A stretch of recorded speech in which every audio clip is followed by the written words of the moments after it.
Good morning. आज का हमारा टॉपिक है कॉम्प्लेक्स नंबर, जिसे हम बोलेंगे सम्मिश्र संख्या। सम्मिश्र संख्या ये क्या होता है? देखिए, इसको जानते हैं सबसे पहले। तो जैसे मान लेते हैं हमारे पास संख्याएं हमने पढ़ी हैं, रियल नंबर पढ़ी हैं जिन्हें हम वास्तविक संख्या बोलते हैं, ठीक। परिमेय संख्या पढ़ी है, अपरिमेय संख्या पढ़ी है। इस तरीके से बहुत सारी संख्याएं हम लोगों ने पढ़ी हैं, ठीक। उसी में से एक संख्या आती है सम्मिश्र संख्या, जो हम जिसको बोल सकते हैं सबसे बड़ी संख्या बोल सकते हैं। तो सम्मिश्र संख्या जो होती है, सम्मिश्र संख्या वो दो संख्याओं से मिलकर बनी होती है। वो होती है वास्तविक संख्या, वास्तविक संख्या जिसे हम रियल नंबर बोलते हैं, और काल्पनिक संख्या, काल्पनिक संख्या, ठीक। काल्पनिक संख्या जिसे इमेजिनरी नंबर। तो वास्तविक संख्याओं के बारे में तो हम लोगों को पता है, लेकिन काल्पनिक संख्याओं के बारे में अभी नहीं पता है। तो पहले हम काल्पनिक संख्या के बारे में पढ़ते हैं। तो काल्पनिक संख्या क्या होती है? सबसे पहले काल्पनिक संख्या, तो काल्पनिक संख्या के बारे में जानने से पहले हमें कुछ चीजें जाननी पड़ेंगी, जैसे अंडर रूट माइनस का ए। जैसे मान लेते हैं हमारे पास एक संख्या है अंडर रूट माइनस का ए, तो क्या ये वास्तविक संख्या है या फिर क्या ये काल्पनिक संख्या है, ठीक। इसके बारे में कैसे पता करेंगे? तो देखो, अगर हम इसको लिखना चाहें तो इसको हम under root -1 multiply under root में ए लिख सकते हैं।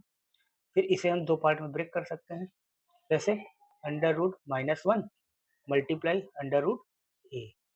यहाँ पर जो अंडर रूट के अंदर -1 आया, ठीक, इसकी वैल्यू होती है स्मॉल आई, ठीक है।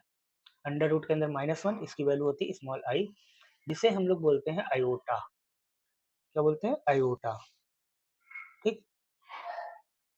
आयोटा क्या होता है? आयोटा जो है यही एक काल्पनिक संख्या है, ठीक है। अंडर रूट -1 एक प्रतीक चिन्ह है, अंडर रूट के अंदर -1 अगर लिखा है तो उसे हम आई से प्रदर्शित करते हैं।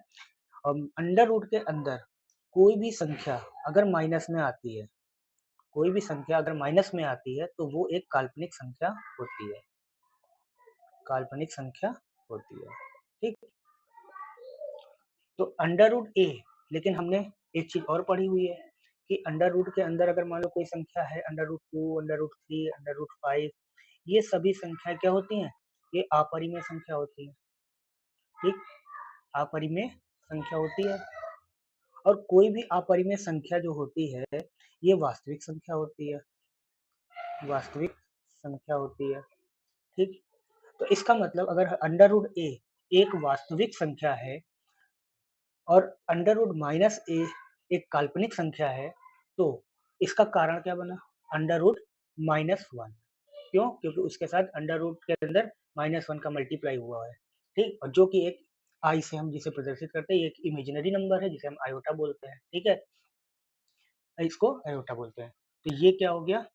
ये एक अंडर रूट माइनस ए एक काल्पनिक संख्या हो गई, काल्पनिक संख्या, ठीक। बात समझ में आ गई इतनी? अब देखो, जैसे मान लेते हैं, कुछ एग्जांपल ले लेते हैं। जैसे हमने लिखा अंडर रूट के अंदर माइनस का 5, ठीक। तो अब देखो अंडर रूट के अंदर -5 है, तो इसे हम सीधा ऐसे लिख सकते हैं -1 इंटू 5। इसे हम ब्रेक कर लिया, -1 इंटू अंडर रूट 5, ये आ गया आई, अंडर रूट 5, ठीक। तो अंडर रूट 5 आई, इस आई के कारण ये एक काल्पनिक संख्या बन गई, काल्पनिक संख्या। तो इसका मतलब हम बोल सकते हैं कि अंडर रूट -5 एक काल्पनिक संख्या है, ठीक। अब देखिए, ऐसे ही कुछ एग्जांपल अगर और लेना चाहें तो हम और भी एग्जांपल ले लेते हैं। जैसे मान लो अंडर रूट माइनस का 10 ले लेते हैं, तो ये भी एक काल्पनिक संख्या है, क्योंकि हम इसे कैसे लिख सकते हैं? अंडर रूट 10 आई, ठीक है। ये बात समझ में आ गई? चलिए अब देखते हैं आगे।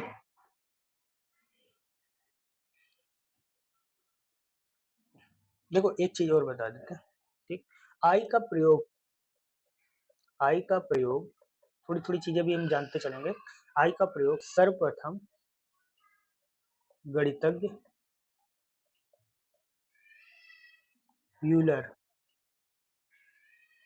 यूलर के द्वारा किया गया था। ठीक, तो आगे देखते हैं। अब देखो, अगर मान लेते हैं दो काल्पनिक संख्याएं हम ले लेते हैं। ठीक, तो हम दो काल्पनिक संख्याओं को अगर ले ले रहे हैं, दो काल्पनिक संख्या जैसे मान लेते हैं, और समान काल्पनिक संख्या, दो समान काल्पनिक संख्या जैसे मान लेते हैं अंडर रूट के अंदर माइनस है और दूसरा भी अंडर रूट के अंदर माइनस है, और इनका हम गुणा करते हैं। ठीक, तो जब हम इनका गुणा करेंगे तो हमें क्या मिलेगा, तो हम इसको ऐसे लिख सकते हैं अंडर रूट के अंदर माइनस ए मल्टीप्लाई माइनस ए, ऐसे ही तो मिलेगा। तो इससे हम अंडर रूट के अंदर माइनस ए से हम एक माइनस ए बाहर कर लें। ठीक, तो इसकी वैल्यू कितनी आ गई, अंडर माइनस ए। ठीक है, अब लेकिन एक चीज और देखते हैं। जैसे मान लो इसका हमने मल्टीप्लाई किया, ठीक, तो जब अंडर रूट के अंदर ये गया माइनस ए, तो हमें पता है माइनस और माइनस का मल्टीप्लाई करने पर क्या मिलता है, प्लस। ये ए स्क्वायर मिल गया, ए स्क्वायर मिल गया तो ये ए बाहर आ गया। ठीक, तो अगर हम बोलें कि कोई भी नंबर अगर हमारे पास दिया है जो कि अंडर रूट में है, ठीक, अंडर रूट के अंदर है, मान लो हमने लिखा अंडर रूट 4, तो इसकी दो वैल्यू पॉसिबल है। कौन कौन सी पॉसिबल है, एक हम निकालेंगे कैसे, 2 गुणे 2, और एक निकालेंगे माइनस का 2 गुणे माइनस का 2। ठीक, तो यहाँ से तो प्लस का 2 मिल जाएगा और यहाँ पर माइनस का 2। तो यहाँ से हमको ये भी क्लियर होता है कि अंडर रूट के अंदर कोई भी परफेक्ट स्क्वायर नंबर है, जब वो रूट से बाहर आता है तो प्लस माइनस दो वैल्यू हमें प्रोवाइड करता है। ठीक, तो अब देखो एक चीज और, अब यहाँ पर देखते हैं, जैसे हमने अभी निकाला कि अंडर रूट माइनस ए इंटू अंडर रूट माइनस ए बराबर माइनस ए। ठीक, तो देखो इसको हम थोड़ा सा ब्रेक करते हैं, और इसको हम अंडर रूट के अंदर -1 इंटू अंडर रूट ए। ठीक, इसको भी ब्रेक किया, अंडर रूट के अंदर -1 इंटू अंडर रूट। ठीक, और दोनों का मल्टीप्लाई किया गया। जब मल्टीप्लाई किया गया तो इसकी वैल्यू तो आई होती है, अभी हमने पढ़ा आई अंडर रूट ए, इसकी वैल्यू भी आई होती है अंडर रूट ए, और मल्टीप्लाई करने पर हमें क्या मिला, आई का स्क्वायर और अंडर रूट ए। नहीं, अंडर रूट ए नहीं, अंडर रूट ए का मल्टीप्लाई होगा तो ये मिल जाएगा हमें सिर्फ ए। ठीक, ये बात समझ में आ गई।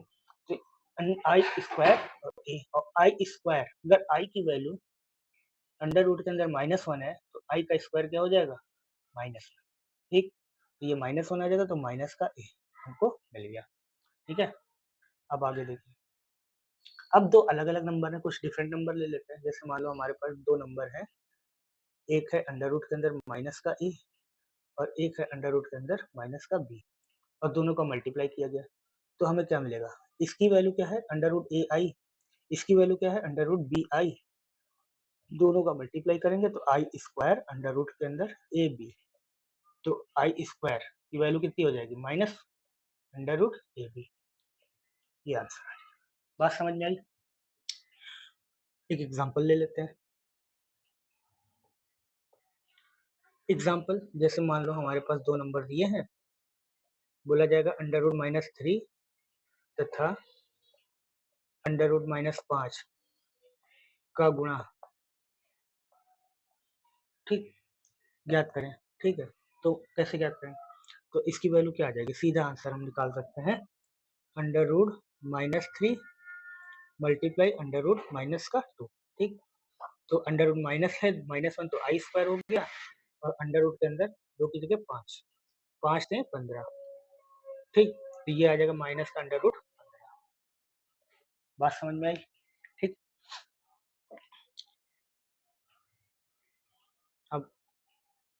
अब थोड़ा सा हम आई के बारे में जानते हैं। आई की घातें, आई की पूर्णांक घातें। ठीक, देखो आई अंडर रूट -1, तो आई स्क्वायर क्या हो गया, -1।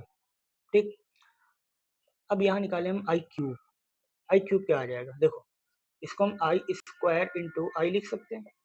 आई स्क्वायर की वैल्यू -1 इंटू आई, तो इसकी वैल्यू क्या गई, माइनस का आई। आई की पावर 4 करेंगे तो आई स्क्वायर इंटू आई स्क्वायर, ठीक। और आई स्क्वायर की वैल्यू होती है -1 मल्टीप्लाई -1, माइनस माइनस प्लस 1 1, तो आई की पावर 4 क्या हो गया, 1। हमें ये याद रखना। हमें मेन चीज ये है कि हमें चारों वैल्यू याद रखनी है। तो कौन कौन सी, आई की वैल्यू √-1, आई स्क्वायर -1, आई क्यूब आएगा तो माइनस का आई, और आई की पावर 4 आ जाएगा तो 1।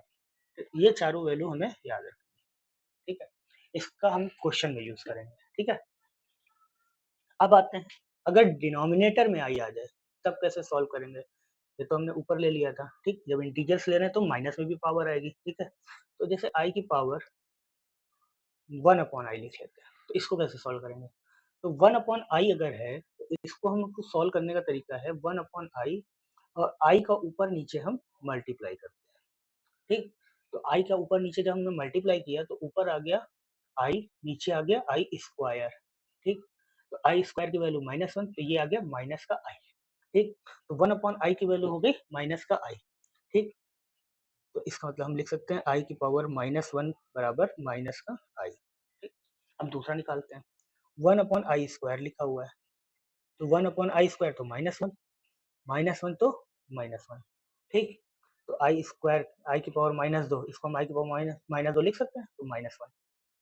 1/i की पावर 3, अब 1/i की पावर 3 है, तो i की पावर 3 की वैल्यू क्या होती है, अभी हमने बताया था i की पावर 3 की वैल्यू होती है माइनस का आई, ठीक। इसकी वैल्यू हो गई माइनस का आई, लेकिन अब इसको तो सॉल्व करना पड़ेगा, तो इसका आई का ऊपर नीचे मल्टीप्लाई कर दें, ऊपर आ गया आई, नीचे आ गया माइनस का आई स्क्वायर, और आई अपॉन माइनस आई स्क्वायर क्या होता है, -1, माइनस माइनस प्लस, इसकी वैल्यू आ गई आई, ठीक। तो आई क्यूब की वैल्यू 1/आई क्यूब, मतलब आई की पावर -3 की वैल्यू आ गई आई, ठीक। इसी तरीके से आई की पावर 4, और आई की पावर 4 की वैल्यू होती है प्लस का 1, तो ये आ गया 1। तो आई की पावर -4 की वैल्यू क्या हो गई, 1, ठीक। ये चारों वैल्यू आ गई, बात समझ में आई, ठीक। तो हमें इन वैल्यूज को याद रखना पड़ेगा, ठीक है। ये यहाँ पर इसको हम आई भी लिख सकते हैं, आई की वैल्यू -√1 है, तो इसको हम सीधा आई भी लिख, तो आई -1, आई माइनस आई और 1, ठीक। यहाँ पर वैल्यू -i, -1 i 1, ठीक। अब आगे देखते हैं, ये तो थोड़ा सा बेसिक हम लोगों ने जानना, सम्मिश्र संख्याओं का बेसिक, काल्पनिक संख्या क्या होती है, अयोटा क्या होता है, इन सब के बारे में देख लिया। अब मान लो हमारे पास सम्मिश्र संख्या दी है, तो वो किस फॉर्म में होगी, सम्मिश्र संख्या, सम्मिश्र संख्या, देखो कोई भी सम्मिश्र संख्या अगर होगी तो वो a प्लस आई बी की फॉर्म में होती है, और इसे हम z से डिनोट करते हैं, ठीक। स्मॉल z से डिनोट करते हैं, a प्लस आई बी की फॉर्म में होती है, जहां पर a और b वास्तविक संख्याएं होती हैं, जो अभी हमने ऊपर प्रूफ किया था परिमेय संख्या के रूप में वास्तविक संख्या है, ठीक। और i जो है √-1 है, जिसे हम अयोटा बोलते हैं, ठीक। और इसी i के कारण a प्लस आई बी जो है दो पार्ट में डिवाइड हो गया, जैसे a है, a को हम बोलेंगे रियल पार्ट, रियल पार्ट वास्तविक भाग, ठीक। और आई बी को बोलेंगे ये पूरे को इमेजिनरी पार्ट, इमेजिनरी पार्ट, इसे बोलते हैं काल्पनिक भाग, ठीक। तो इसको हम डिनोट करने का तरीका क्या होता है, जैसे मान लो हमारे पास ये संख्या दी थी z बराबर a प्लस आई बी, ठीक। तो अगर बोला जाए रियल z, ठीक, रियल z जो होगा वो होता है a, इमेजिनरी z ये होता है b, ठीक। इमेजिनरी की बात करी जाएगी तो ये b है, और रियल की बात करी जाएगी तो a है। बात समझ में आ गई। अब आगे देखते हैं हम लोग, जैसे मान लो हमारे पास संख्या दी थी z बराबर a प्लस आई बी, ठीक। यदि अगर हम यहाँ पर b बराबर 0 कर दें, तो b बराबर अगर 0 कर देंगे तो z की वैल्यू हमारे पास क्या आ जाएगी, सिर्फ a, सिर्फ a। तो a तो वास्तविक संख्या है, ठीक। तो हम इसका मतलब है कि सम्मिश्र संख्या z तब कहलाएगी शुद्ध वास्तविक संख्या, ठीक। ये याद रखना। यहीं पर अगर हम a बराबर अगर 0 कर दें तो हमें क्या मिल जाएगा, z बराबर ib, ठीक। तो z बराबर जब ib मिल गया तो सम्मिश्र संख्या z जो होगी तब कहलाएगी शुद्ध काल्पनिक संख्या,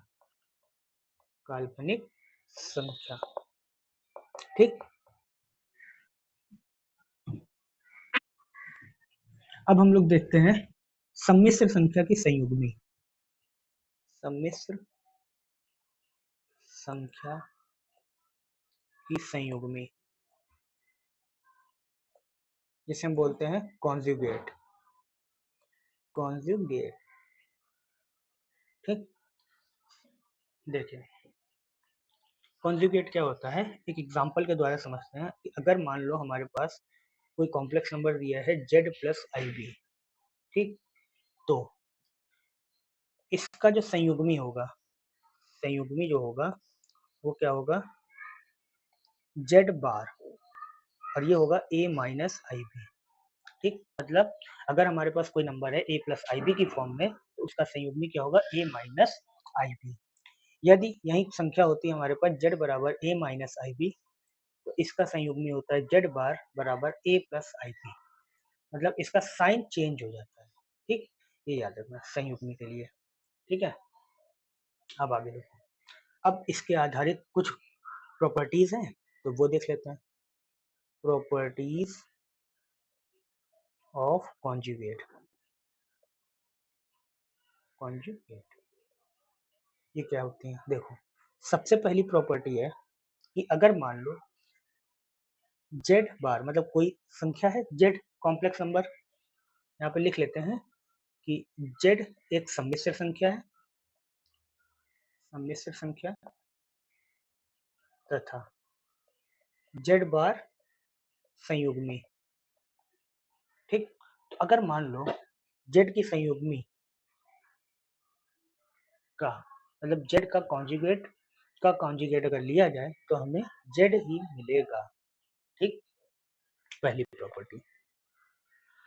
अगला है दो अगर कॉम्प्लेक्स नंबर हैं, दो कॉम्प्लेक्स नंबर z1 और z2 हैं, ठीक।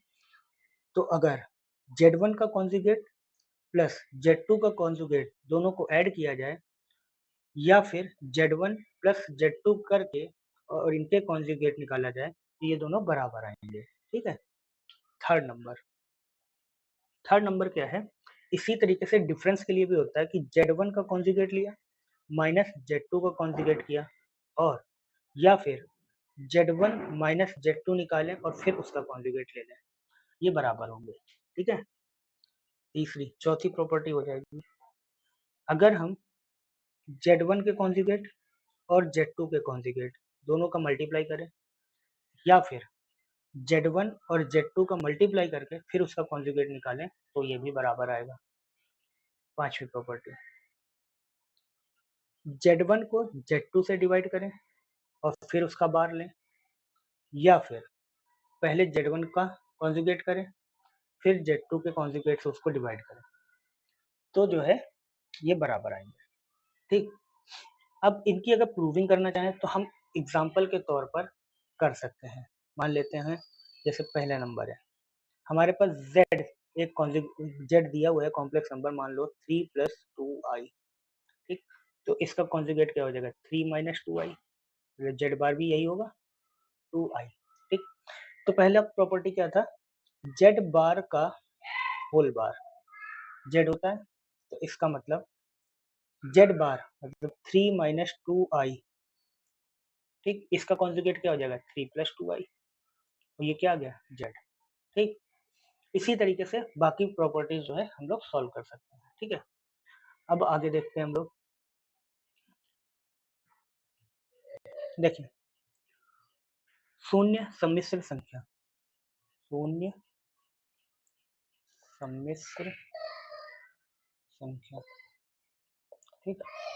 शून्य सम्मिश्र संख्या क्या होती है? z बराबर a प्लस आई बी, जब a बराबर भी 0 होगा और b बराबर भी 0 होगा, तो ये z मिल जाएगा 0 प्लस आई 0, और ये है शून्य सम्मिश्र संख्या। ठीक, अब जैसे मान लेते हैं हमारे पास एक कॉम्प्लेक्स नंबर दिया है z बराबर a प्लस आई बी, और उसका कॉन्जुगेट दिया है z बार बराबर a माइनस आई बी। ठीक, तो अगर हम z प्लस z बार करेंगे, तो z प्लस z बार करा अगर हमने, तो हमें क्या मिला? देखिए, a plus i b, a minus i b, यही तो मिला। दोनों हमने जोड़ दिया, तो आई बी से आई बी कैंसिल, तो हमें क्या मिल गया? 2a। ये एक 2a संख्या मिल गई z प्लस z बार करने से। ठीक, अगर मान लेते हैं संख्याएं पलट जाती, मान लो z कुछ इस तरीके से हो जाता है, मान लो इसको हम z1 दे देते हैं, a माइनस आई बी, और z1 बार हो जाता a प्लस आई बी। ठीक, तो भी अगर हम z1 प्लस z बार करते तो हमें क्या मिलता? z1 प्लस z बार, आई बी से आई बी कैंसिल, 2a। ठीक, मतलब अगर हम कहने का मतलब है कि कॉम्प्लेक्स नंबर अगर चेंज भी हो जाता है, मतलब उसका संयुग्मी दूसरा भी हो जाता है, तो भी z प्लस z बार की वैल्यू 2a आएगी। ठीक, और 2a जो है वो क्या है? इसका मतलब 2 और रियल z, क्या है? Real z। ठीक, तो दो संयुग्मी, दो मतलब कॉम्प्लेक्स नंबर है, एक उसका संयुग्मी है, तो दोनों का योग अगर हम करेंगे तो हमें 2 मल्टीप्लाई रियल z मिलेगा। ठीक, इसी तरीके से अगर हम सब्ट्रैक्ट करें, z माइनस जेड बार, ठीक, z माइनस जेड बार करें तो हमें क्या मिलेगा? 2ib, 2ib मिलेगा, और जो कि है 2 इंटू इमेजिनरी z। बात समझ में आई? तो कहने का मतलब है कि अगर दो संख्याएं हैं, एक कॉम्प्लेक्स नंबर है z, उसका संयुग्मी है z बार, तो दोनों को अगर हम जोड़ते हैं तो हमें रियल z मिलता है, और दोनों को अगर घटाते हैं तो हमें इमेजिनरी z मिलता है। ठीक, फिर अब देखिए, अब हम लोग देखेंगे सम्मिश्र संख्याओं का योग, सम्मिश्र संख्याओं का योग। ठीक, फिर इस पर कुछ प्रॉपर्टी देखते हैं। मान लो हमारे पास एक सम्मिश्र संख्या है z1 a plus i B, और एक सम्मिश्र संख्या है z2 c plus i D. ठीक, तो अगर हम दोनों का योग करेंगे तो z1 प्लस z2 बराबर a plus i b plus c plus i d. तो देखो इसका योग क्या किया जाता है, कैसे करते हैं? जो रियल पार्ट है वो रियल पार्ट के साथ ऐड होगा, तो a प्लस सी। ठीक, जो इमेजिनरी पार्ट है वो इमेजिनरी पार्ट के साथ ऐड किया जाएगा, तो i कॉमन हो जाएगा b प्लस डी। ठीक, तो z1 प्लस z2 हमें इस तरीके से कोई कॉम्प्लेक्स नंबर मिल जाएगा। ठीक है, अब इन पर आधारित कुछ प्रॉपर्टीज देख लेते हैं। ठीक है, गुणधर्म इनके क्या है? देखो, पहला है संवरक नियम, संवरक नियम, इसको बोलते हैं क्लोजर प्रॉपर्टी, क्लोजर प्रॉपर्टी। ये क्या होती है? जैसे यदि z1 तथा z2 दो सम्मिश्र संख्या है, दो सम्मिश्र संख्या है, तब z1 प्लस z2 भी एक सम्मिश्र सम्मिश्र संख्या होगी। ठीक है, बात समझ में आई? दो सम्मिश्र संख्या कोई भी है, z1 और z2 है, तो उनका अगर हम योग भी करेंगे तो भी वो सम्मिश्र संख्याएं होंगी, क्योंकि प्रॉपर्टी अभी हम योग के लिए पढ़ रहे हैं। इसके लिए पढ़ रहे हैं, योग के लिए। ठीक है, तो अगला है सेकंड नंबर, क्रम विनिमय नियम, क्रम विनिमय नियम, विनिमय नियम। ठीक, ये क्या होता है? ये होता है कम्यूटेटिव प्रॉपर्टी। कम्यूटेटिव प्रॉपर्टी ये क्या होता है? अगर दो कॉम्प्लेक्स नंबर हैं Z1 एंड Z2, दो कॉम्प्लेक्स नंबर हैं, तब Z1 प्लस Z2 करें या Z2 प्लस Z1 करें, दोनों बराबर आएगा। ठीक, ये क्रम भिन्न नियम है। तीसरा है सहचर नियम। सहचर नियम, एसोसिएटिव लॉ। एसोसिएटिव लॉ ये क्या होता है? देखिए, अब तीन कॉम्प्लेक्स नंबर है Z1, Z2 और Z3, तीन कॉम्प्लेक्स नंबर है। तो अगर हम Z1 प्लस Z2 करें और फिर Z3 को ऐड करें, या फिर पहले Z2 प्लस Z3 करें और फिर इसमें Z1 को ऐड करें, तो ये बराबर होगा। ये सहचर नियम है, एसोसिएटिव लॉ।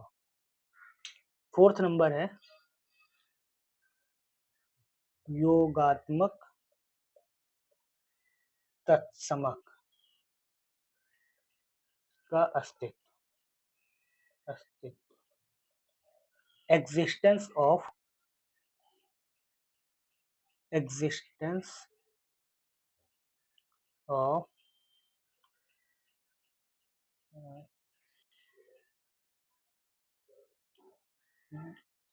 आइडेंटिटी। ठीक, एग्जिस्टेंस ऑफ आइडेंटिटी। अब इसका मतलब क्या होता है? जैसे कोई सम्मिश्र संख्या है, ठीक, उसमें ऐसी कौन सी संख्या ऐड करी जाए कि हमें वही सम्मिश्र संख्या मिल जाए। ठीक है, तो जैसे मान लेते हैं Z कोई कॉम्प्लेक्स नंबर है, तो इसमें अगर हम शून्य सम्मिश्र संख्या ऐड करें तो हमें जो है क्या मिल जाएगा? वही संख्या मिल जाएगी। तो ये होता है एग्जिस्टेंस ऑफ आइडेंटिटी। ठीक, तो इसका आइडेंटिटी एलिमेंट क्या हो जाएगा? शून्य सम्मिश्र संख्या। शून्य सम्मिश्र संख्या। ठीक, पांचवा है हमारे पास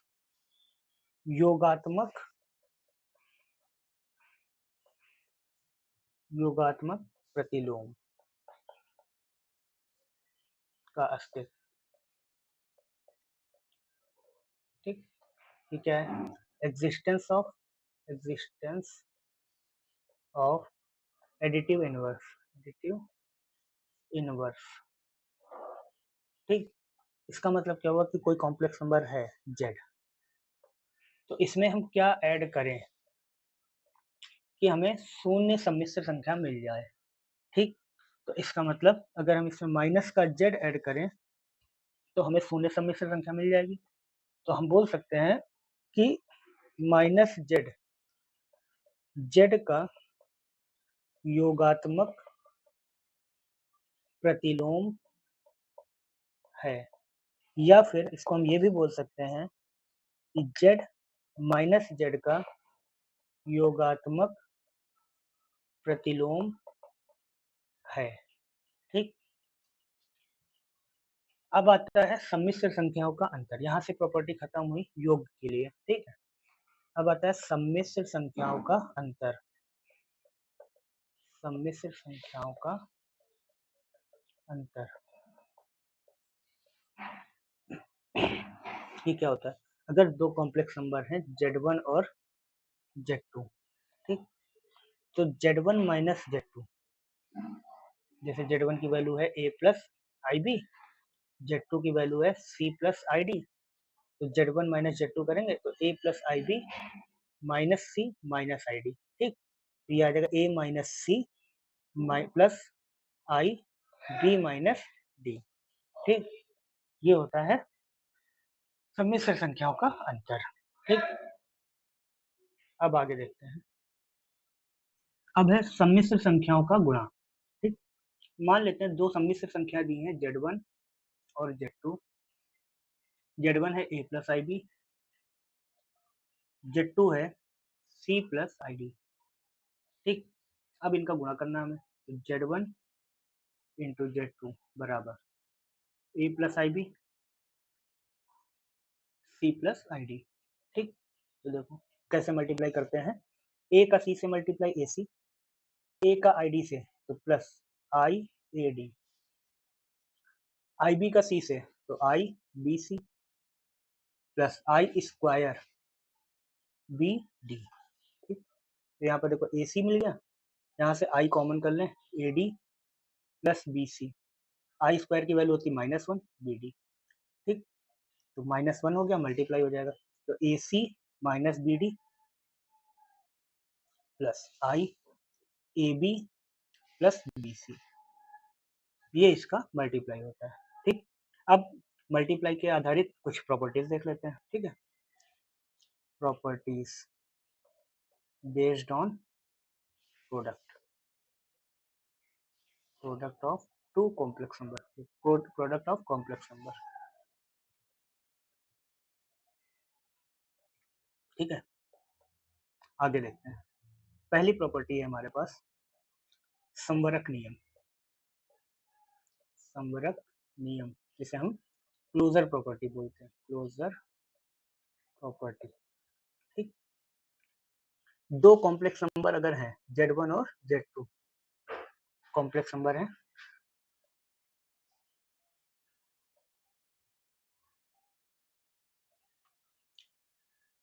तो Z1 इंटू Z2 भी कॉम्प्लेक्स नंबर होगा। ठीक, ये होता है संवरक नियम। दूसरा क्रम विनिमय नियम, क्रम विनिमय नियम जिसे हम बोलते हैं कॉम्यूटेटिव लॉ, कॉम्यूटेटिव लॉ। ठीक, दो कॉम्प्लेक्स नंबर है Z1 Z2, Z1 into Z2 बराबर Z2 इंटू Z1, ये दोनों बराबर होंगे। थर्ड है सहचर नियम, सहचर नियम, एसोसिएटिव लॉ।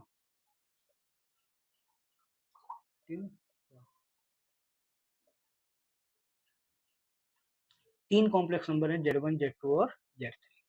ठीक है, तो Z1 इंटू Z2 करेंगे, फिर Z3 से करेंगे, या फिर Z1 इंटू Z2 और Z3 के प्रोडक्ट से मल्टीप्लाई करेंगे, तो ये बराबर आएगा। ठीक है, तीसरा है, चौथा नंबर गुणात्मक तत्समक का अस्तित्व, गुणात्मक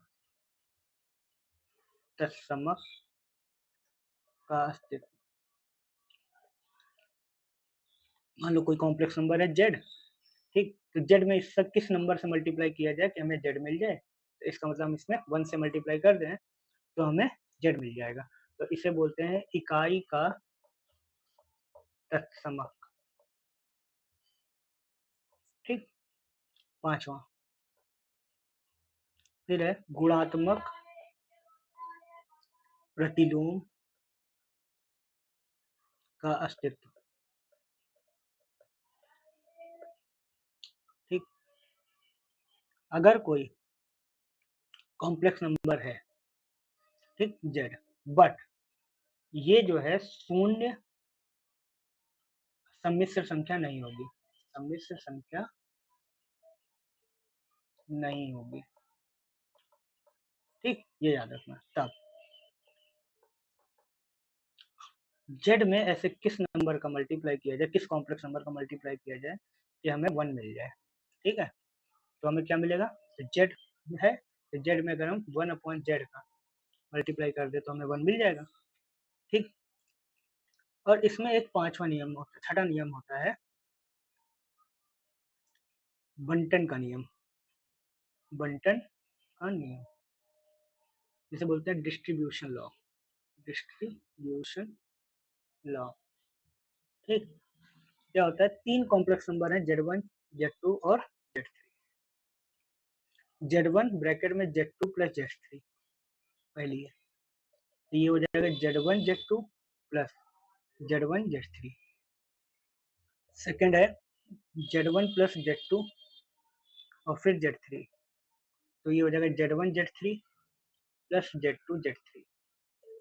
ठीक, ये है बंटन का नियम। तो यहाँ तक सारी प्रॉपर्टीज कंप्लीट हो गई। अब आगे देखते हैं डिवाइड का, हम लोग थोड़ा सा आगे देखेंगे, जब क्वेश्चन आएगा तो क्वेश्चन बेस्ड पे हम लोग डिस्कस करेंगे कि कैसे किया जाता है और उसकी प्रॉपर्टीज देखेंगे। अब कुछ एग्जांपल ले लेते हैं। जैसे पहला एग्जांपल है हमारे पास, सिंपल सा है, अंडर रूट माइनस का 81, ठीक, इसका आंसर बताना है। तो देखो अंडर रूट -1, सिंपल है, इसको अंडर रूट -1 को हम आई लिख सकते हैं, ठीक, और अंडर रूट 81 लिख लेंगे। तो आई अंडर रूट 81 कितना होता है, 9 का स्क्वायर, तो ये हो जाएगा 9, तो आई 9, जैसे हम 9 आई लिख लें, आंसर आ जाएगा, ठीक। सेकंड नंबर, जैसे हमारे पास लिखा 4 root -4 plus 5 root -9 minus 3 root 16, ठीक, ये आ गया। तो अब इसको हमें सॉल्व करना है, तो कैसे करेंगे, देखो अंडर रूट -4 इसको हम आई रूट 4 लिख सकते हैं, ऐसे ही अंडर रूट -9 को आई रूट 9, तो 4i root 4 plus 5i root 9 minus, यहाँ तो अंडर रूट है नहीं, तो अंडर रूट 16 जो होता है किसका होता है, 4 का, 3 × 4, ठीक। तो ये कितना हो जाएगा, अंडर रूट 4 से 2 × 4i, अंडर रूट 9 से 3 × 5i माइनस 12, ये कितना हो जाएगा 8i प्लस 15i माइनस 12, तो 8 और 15 कितना हो गया 23i माइनस 12, इसका आंसर आ जाएगा, ठीक, ये इसका आंसर हो गया। अब जैसे हमारे पास क्वेश्चन दिया है 3 + 5/i, इसमें हमें रियल जेड बताना है क्या होगा, और इमेजिनरी जेड बताना है क्या होगा, ठीक। ये हमारे पास जेड दिया है 3 + 5/i, तो पहले तो इसको जेड की एक बेसिक जो फॉर्म होती है a + ib वाली, उसमें कन्वर्ट करना पड़ेगा, मतलब आई को हमें ऊपर लाना है, तो आई को ऊपर लाने के लिए आई का मल्टीप्लाई करेंगे ऊपर नीचे, ठीक, ये हो जाएगा 3 + 5i/i², i² की वैल्यू होगी माइनस, ये हो जाएगा 3 - 5i। तो अगर हम कंपेयर करेंगे, ठीक, तो कंपेयर करेंगे a + ib से, तो रियल जेड क्या होगा, a की वैल्यू होगी, a की वैल्यू कितनी है, ठीक, इमेजिनरी जेड, इसकी वैल्यू क्या होगी, इमेजिनरी जेड की वैल्यू b की वैल्यू कितनी है -5, ये आंसर आ जाएगा 3 और -5, ठीक। अगला क्वेश्चन है, जैसे हमारे पास देखो यहाँ पर ये क्वेश्चन दिया हुआ है, इसमें बताना हमें x और y की वैल्यू बतानी है, तो इसमें क्या करते हैं, जो रियल पार्ट होता है तो रियल पार्ट को रियल पार्ट के साथ कंपेयर करते हैं, और इमेजिनरी पार्ट का इमेजिनरी पार्ट से कंपेयर करते हैं।